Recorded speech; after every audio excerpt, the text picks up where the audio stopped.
The Sabarmati report movie की हर तरफ चर्चा चल रही है।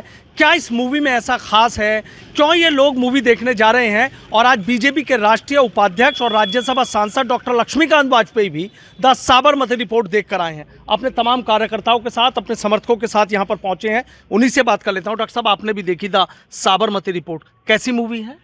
वर्षों पूर्व भारत में घटी एक दुखद घटना जो गोधरा में घटी थी, उसका तथ्यात्मक विश्लेषण और चित्रण आज की जनता के सामने प्रस्तुत किया है। एक सीख तो ये दी है कि समाज में भीतर राष्ट्र विरोधी तत्व हमारे बीच में बैठे हैं, उनकी पहचान और उनसे सावधान रहने की हमको आदत डालनी चाहिए।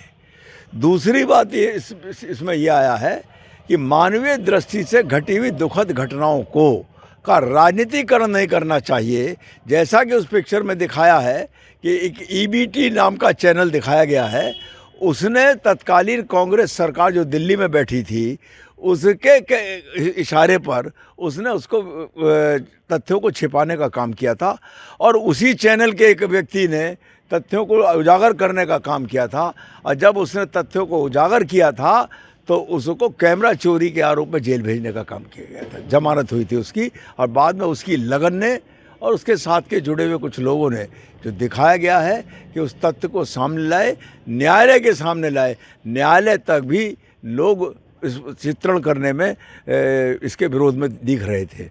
कुल मिलाकर मैं इतना कहूँ कि समाज में एक वर्तमान में जो परिस्थिति है उसका चित्रण किया गया है, और हम सबको उससे सीख जरूर लेनी चाहिए। हर पहलू कह रहे थे कि जैसे जैसे पिक्चर आगे बढ़ती जा रही थी वैसे नए नए खुलासे, नई नई बातें निकल कर सामने आ रही थी। लग रहा था कि अगर पत्रकार ईमानदारी से काम कर रहे हैं और अपने मालिकों के कहने पर तथ्यों को छिपाएं नहीं, तो निश्चित तौर पर पत्रकार चतुर्थ खंबा कहलाता है लोकतंत्र का, चतुर्थ खंबा ही है, और साबित भी हो रहा था उस पिक्चर को देखकर। एक बड़ा सामाजिक संदेश मूवी के साथ देने की कोशिश है। निश्चित तौर पर उन्होंने एक संदेश दिया है कि भारत माता, भारत राष्ट्र और भारत में मानवीय गुण जिंदा रहने चाहिए, और मानवीय दृष्टि से अगर किसी के साथ अन्याय हुआ है तो उसका हमको साथ रहना चाहिए जिसके साथ अन्याय हुआ। लेकिन ऐसा है ना, मूवी पर सियासत भी तो होगी, लोग भी तरह तरह की बातें तो करेंगे ही ना। मैंने तो नहीं, सियासत करने वालों को तो छूट है कश्मीर से लेकर कन्याकुमारी तक।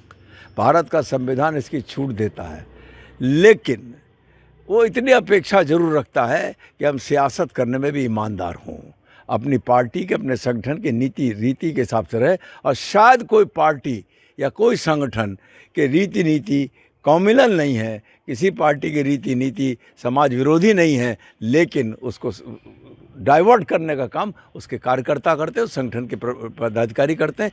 हम अगर सब ठीक रहे तो देश जो है वाकई 2047 में विकसित राष्ट्र बनेगा। क्या लगा आपको मूवी में सबसे अच्छा? इस पिक्चर में सबसे ज़्यादा जो अच्छा लगा वो सच्चाई कभी छुपती नहीं।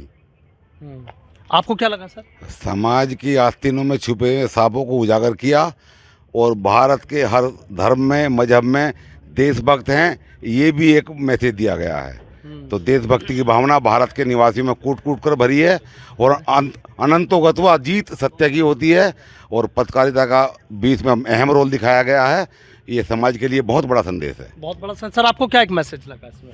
मुझे सबसे अच्छी बात इसमें ये लगी, जो 59 लोग जिन्हें आज तक कोई नहीं जानता था, उनके नाम अंत में चित्र में दिखाए गए। सभी के नाम, 2.5 वर्ष का बच्चा, 3 वर्ष का बच्चा, एक पूरा परिवार खत्म हो गया, उन सभी के नाम उजागर हुए। आज तक भी हमें नहीं पता था, 22 साल हो गए, आज हमें पहली बार पता चला कि वो 59 लोग कौन थे। अच्छा, 59 लोग कौन थे? कि 59 लोगों वाली जो कहानी कह रहे हैं, 59 लोगों के बारे में भी पता चल गया। ये 59 लोग वो हैं जो उस ट्रेन में जल के ख़त्म हुए थे, और जिसके बारे में किसी ने भी कोई भी जिक्र नहीं किया था। और वो एक पत्रकार ने सिर्फ उसी के ऊपर जिक्र करा कि जो लोग 59 लोग उसमें मारे गए। हमें इस फिल्म से बस ये एक शिक्षा मिली है कि सत्य परेशान हो सकता है लेकिन पराजित नहीं हो सकता। आपको क्या मैसेज मिला सर? वैसे ये मिला कि मीडिया की पावर क्या होती है। एक मीडिया के व्यक्ति समर कुमार ने दिखाया कि 2012 में यदि वो ना होते तो आज ये सभी जो घटना हुई थी वो हमारे सामने ना होती। आपको क्या मैसेज गया सर? वैसे भाईचारा खत्म करने के लिए धर्म को टारगेट बनाया गया। जितने भी लोग अयोध्या से आए गए थे उन्हीं सबको फूंका गया, बाकी के डब्बे आगे छोड़ दिए गए। ऐसा क्यों? क्योंकि भाईचारा खत्म करा गया। अच्छा, डॉक्टर साहब देख रहे हैं कि सबकी अलग अलग राय है, तो कहीं ना कहीं बहुत सारी ऐसी चीज़ें थे जो लोग नहीं जानते थे, इसके सहारे वो भी जानकारी मिल रही है।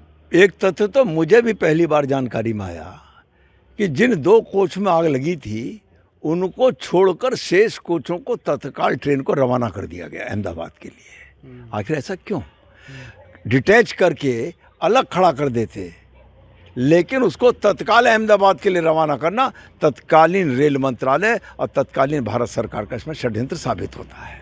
ठीक है, बहुत बहुत शुक्रिया। तो देखिए, राज्यसभा सांसद डॉक्टर लक्ष्मीकांत वाजपेयी और जो समर्थक हैं वो मूवी देख कर आए हैं, कह रहे हैं कि कई ऐसे बड़े खुलासे हुए जिनसे वो अनजान थे और कहीं ना कहीं तत्कालीन सरकार पर भी ये लोग सवाल ज़रूर खड़े कर रहे हैं। For exclusive and insightful videos, subscribe to our new channel ABP Live Premium.